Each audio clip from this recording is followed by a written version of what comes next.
राज्याच्या वतीने कृषी साहित्य, कला आणि क्रीडा या क्षेत्रात उल्लेखनीय योगदान देणाऱ्यांसाठी अजितदादांच्या नावाने एक राज्यस्तरीय पुरस्काराची योजना जाहीर करणं मला असं वाटतं खरी त्यांना आदरांजली ठरेल, कारण या क्षेत्रामध्ये अजितदादांचं योगदान नाकारता येत नाही।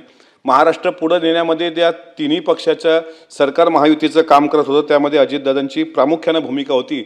आणि आपल्याकडे जे कौशल्य विभाग हा लोढा साहेबांकडे आहे, त्या विभागाबद्दल अजितदादा प्रचंड आत्मीयता त्यांना होती। अनेकदा मी तुमच्या बाबतीतलं कौतुक हे दादांच्या तोंडून त्यांच्यासोबत प्रवासात असताना ऐकलेलं आहे, म्हणून याची नोंद घ्यावी अशी मी विनंती करतो। कारण हा सन्मान कोण्या व्यक्तिपुरता नाही, तर तो कार्यपद्धतीचा सन्मान आहे, तो निर्णय क्षमतेचा, सातत्याचा आणि परिणामकारक अंमलबजावणीचा सन्मान आहे।